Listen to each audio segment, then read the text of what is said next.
friend in the towing business. The name of the game is to have more resistance in the truck than your casualty that you're trying to lift. It's kind of a simple math. And again, the rigging on this is all within its safe working load limits. We're obviously not picking the whole truck up off the ground. We're just going to lean it back. And again, we're going to catch it. We're going to let it down softly. We're not going to, definitely not let this one slam. Jim's daughter, Melissa, took her CDL test in this because it's got air brakes, and they put the fifth wheel plate on the trailer hitch and told her a fifth wheel camper. And because the wrecker has air, but the trailer has electric brakes, she still got all of her endorsements. Some of our training seminars that we do them in Maine, New Hampshire. This one was at a seminar in Maine last summer at Ralph Preston's national record in Elliott, Maine. They literally started this truck up, drove it over an embankment, a steep embankment, and said to the guys, get it up. So it's kind of nice that it runs and drives, so we can kind of place it where we want it to be. It obviously gets towed here because we never passed state inspection. It's kind of bizarre to have a concrete mixer in this trailer shape. We were very fortunate that the company donated it to our association of training.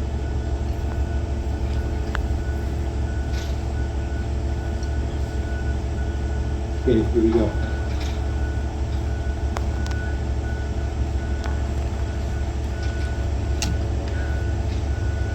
We often work with first responders, fire, rescue. If they have a person trapped in a car, which could very well be this, they're asking us to help in lifting off something like this so that they can get the people out of the car, or possibly pulling the car out once the cement truck is supported. The creaking you're hearing is coming from the car, not the mixer.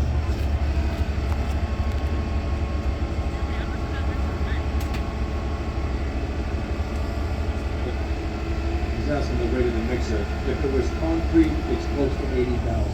Because it's gravel, it's only 40,000. I say only.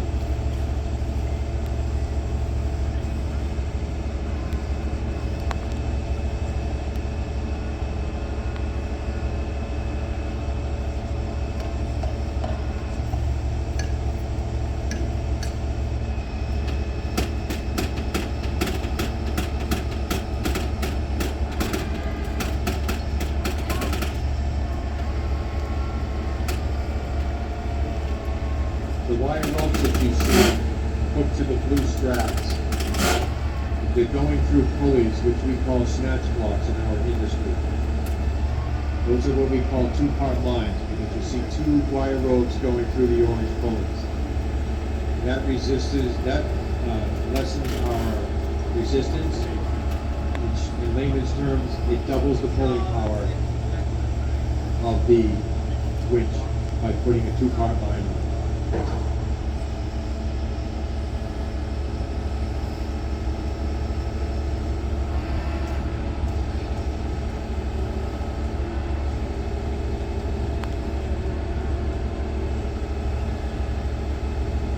Our operator, Eric, was kind enough to come down here and help me with this demonstration today.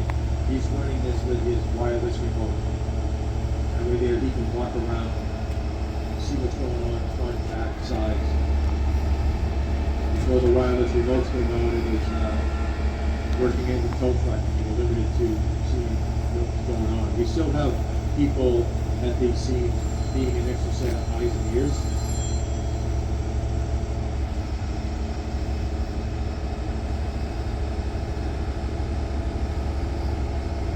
Again, you know, if we get called to an accident scene by state police or the local town police, we try to get as much information from this dispatcher as to what we're going out to. And God bless the dispatcher, she doesn't know. We've actually had pictures sent to us, and that's helpful to our cell phones, so we know what equipment is being called to the scene.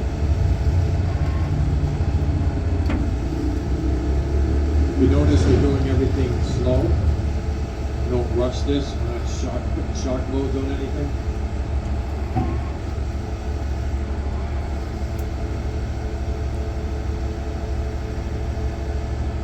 He has 2 speed wrenches, I believe, on his truck.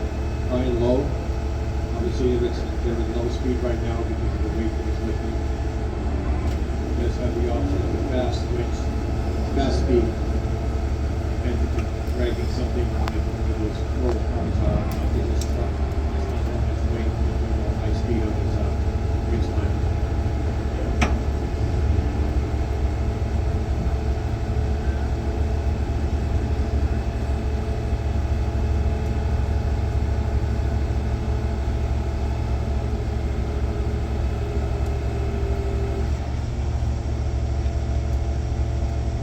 One of the challenges here sometimes is during this lift, the tow operator has to be aware that the cement mixer could do what they call skip. What I mean by that is if the boom isn't in the right position, too far back, too far forward, as it's lifting it, these tires on this ground are going to skip towards me or it might skip towards the truck. Wouldn't be well to go back to his boss and say, the cement mixer hit the truck.